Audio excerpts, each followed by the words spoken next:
সুন্দরবনে বজ্রাঘাতে মৃত এক, আহত এক। উত্তর 24 পরগনার সুন্দরবনের সন্দেশখালীর মণিপুর গ্রাম পঞ্চায়েতের জয়গোপালপুরের বাসিন্দা বছর 48-এর গৌরচন্দ্র মণ্ডল। তিনি মাঠে কাজ করতে গিয়েছিলেন। সেখানেই হঠাৎ দুপুরে বজ্রাঘাত হয়ে মাঠে পড়ে যান। যাদের সঙ্গে তিনি কাজ করছিলেন মাঠে, তারা খবর দিলে বাড়িতে লোকজন তাকে উদ্ধার করে খুলনা গ্রামীণ হাসপাতালে নিয়ে গেলে চিকিৎসকরা গৌরচন্দ্র মণ্ডলকে মৃত বলে ঘোষণা করেন। এমনটাই জানিয়েছেন প্রত্যক্ষদর্শীরা। ছোটন মণ্ডল। অন্যদিকে হিঙ্গলগঞ্জের সাহেবখালী গ্রাম পঞ্চায়েতের রমাপুরের বাসিন্দা 24-এর সোনিয়া বিবি, তিনি দুপুরে ঘরে আসেন। ঘরে বসেছিলেন, বজ্রপাত শুরু হলে আহত হন সেই বজ্রাঘাতে। তারপরে এই জোড়া বিপত্তি সুন্দরবনে।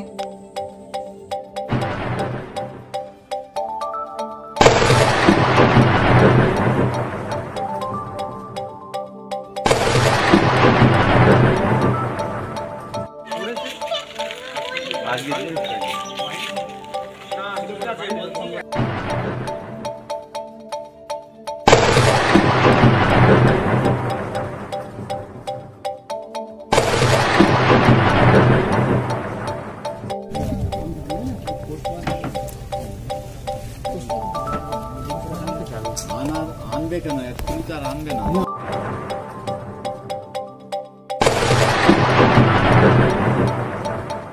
আশেপাশে যারা জন খাটতে গিয়েছিল তারা সংবাদ দেয় গ্রামে এসে। আসার পরে তারপরে আমরা যাই, গিয়ে দেখি ওইভাবে মরে আছে।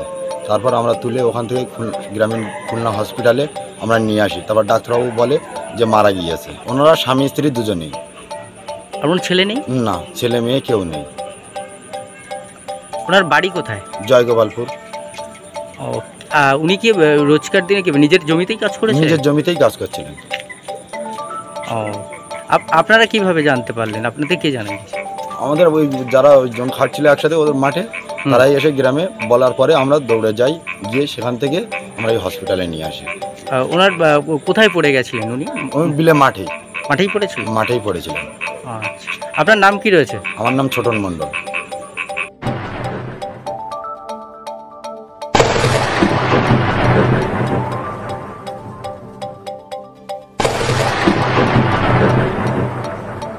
ভিডিওটি ভালো লাগলে পেজটিকে ফলো করুন, বেশি বেশি লাইক, শেয়ার এবং কমেন্ট করুন।